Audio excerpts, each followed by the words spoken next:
vraies voix Sud Radio, 17h-20h, Philippe David, Cécile de Ménibus. Bienvenue dans les vraies voix, bienvenue avec nous sur Sud Radio. Merci de votre fidélité chaque jour, récompensée avec Philippe Bilger. Et c'est aussi grâce à vous, Philippe Bilger, vous savez que tous ces gens nous écoutent. Vous le savez, ça? Je suis une infime partie d'une écoute collective. D'une écoute collective. Vous savez que c'est aussi grâce à vous, Françoise de Gaulle? Là, j'ai quelques doutes. Non, je pense que les gens écoutent pour s'énerver contre moi. C'est ça que vous voulez dire. Mais vous savez qu'il y a beaucoup de gens qui m'apprécient. Il y a pas plus que Françoise. Il y a plein de gens qui ne sont pas d'accord avec vous, mais qui aiment votre personnalité. Ça n'a rien à voir. Voilà, c'est ça.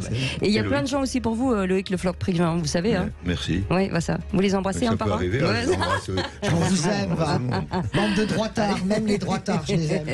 Et pour vous aussi, Philippe David, bien entendu. Et on va vous parler des députés qui travaillent trop. Ah bah oui, c'est une séance à répétition, horaire de nuit, amendements par centaines, fatigués. Les députés sont tentés par une réduction de leur temps de travail et doivent-ils être soumis à la durée légale du travail? Pour l'instant, sur notre compte Twitter, vous dites non à 53%. C'est vachement, c'est très serré. Les sondages Sud Radio, c'est plutôt 95, mais là, 47-50. Faut-il punir les députés? Faut-il réduire leur salaire? Pour en parler, il bosse, il est sur le terrain. En tout cas, on espère. Patrick Vignal est avec nous. Bonsoir Patrick Vignal. Bonsoir Patrick. Vous êtes député Renaissance en direct de l'Hérault. On va voir si vous travaillez beaucoup. En attendant, on voit que vous n'êtes pas seul sur cette vidéo. Il y a du monde à côté de vous.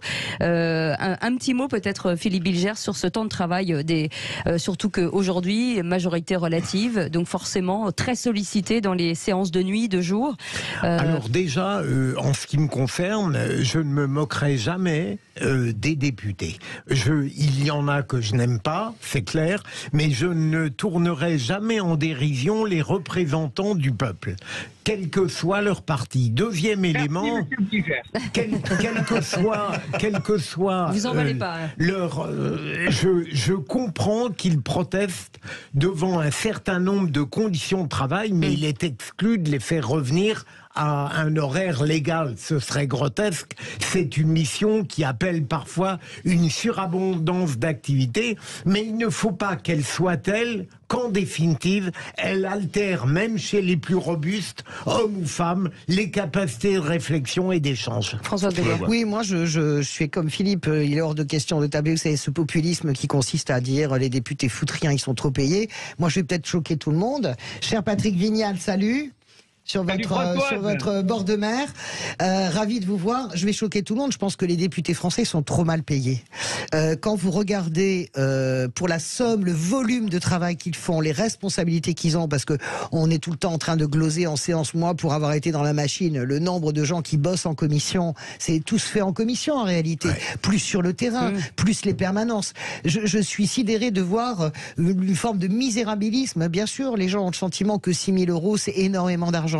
Mais par rapport à la masse de travail, à la responsabilité, je pense, en Italie, un député gagne 20 000 €. En Allemagne, un député gagne 12, 13, 14 000 €. Moi, je suis. Et il n'y a pas de chômage derrière. Non, mais voilà. Alors que si, il touche le chômage, bien sûr, en Italie. Il touche. En Italie, non, je parlais en France. Ah oui, bien sûr. Oui. En Italie, en tout cas, ils ont les mêmes avantages, etc.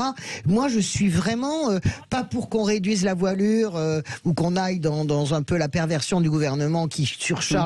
Tous les gouvernements Hollande étaient pareils, qui surchargent volontairement l'agenda, mais je suis pour que on revalorise leur indemnité qui est trop faible à mon avis. Loïc Le Floch Prigent. Mais moi je pense qu'il faut regarder les résultats. Le résultat aujourd'hui, c'est l'inefficacité du Parlement.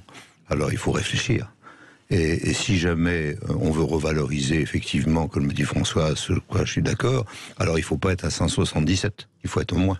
Un petit pays ne peut pas avoir autant de députés mal payés. J'aime mieux moins de députés, mieux payés, et avec plus de moyens autour d'eux. Moi, j'ai travaillé à une période avec le Sénat américain. Les types étaient bien payés. Ils sont peu nombreux, mais ils ont les moyens de travailler, et par conséquent, c'est efficace. Je suis industriel. Je suis pour l'efficacité. Le système actuel n'est pas efficace. Oui. C'est pas parce qu'il y a majorité relative ou pas majorité. Sur la majorité complète du premier mandat, c'était inefficace aussi. Donc on est dans l'inefficacité. On va poser la question à Patrick Vignal dans un lieu paradisiaque, manifestement. Au coucher du soleil.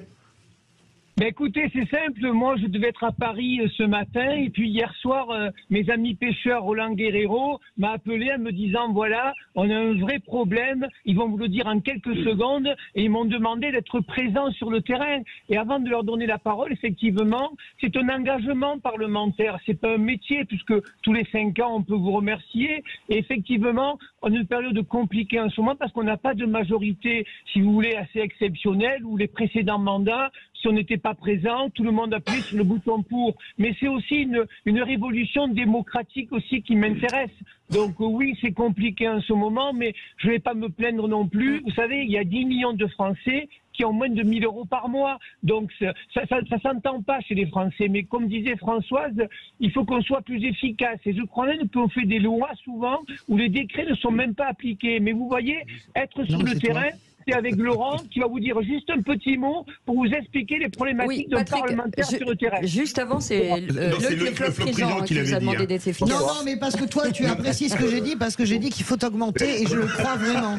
Même si tu es mon adversaire politique, je suis pour ton augmentation. C'est lui le meneur, c'est Loïc. Ouais. Voilà, le si meneur, possible, le meneur. Philippe. Voilà, Laurent.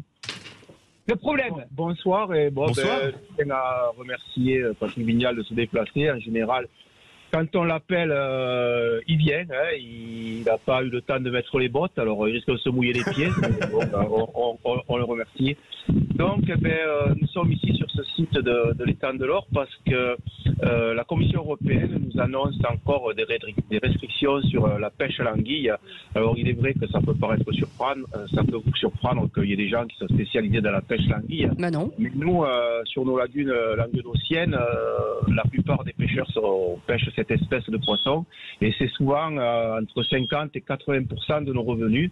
Et si de nouvelles restrictions viennent apparaître, beaucoup de pêcheurs ne pourront pas continuer. Le métier s'effondrera et les marailleurs qui sont ensuite sur le traitement du poisson disparaîtront aussi, parce que ce sont des gens qui ne travaillent qu'une anguille, qu'une seule espèce, en particulier l'anguille, qui se travaille vivante. C'est un métier très particulier. Voilà, donc vous voyez la problématique du parlementaire, à la fois être à Paris pour réfléchir sur des lois, et à la fois être sur le terrain pour les accompagner. En plus, au départ, je n'ai pas de compétences directes puisque c'est la Commission européenne. L'anguille, c'est assez mais pour les députés. Dès le même matin, je verrai Irène Poderé, qui est députée européenne. C'est aussi ça le métier. Et je peux vous dire que franchement, c'est exceptionnel de faire de la politique. Il faut essayer de la faire le plus souvent possible avec beaucoup de respect, beaucoup d'humilité et beaucoup de compassion. Il suffit de mettre quelques éoliennes et les poissons disparaîtront ainsi que tous les crustacés. Vous n'avez pas de problème. C'est ce qui nous arrive au Cap Fréhel et au Cap d'Erquy. Donc, il suffit de mettre quelques éoliennes, ça aura le même effet. C'est pour ça que nous, ici dans le Sud, on résiste.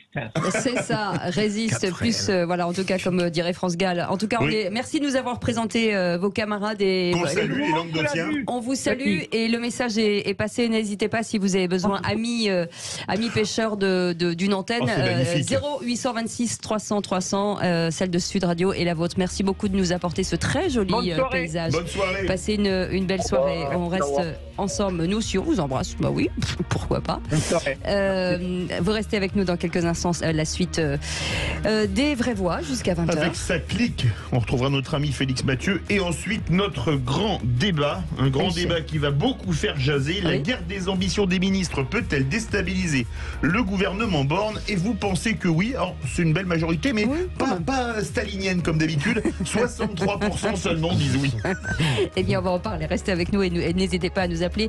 Aude vous attend au bout du fil, 0826 300 300. Bienvenue à tous.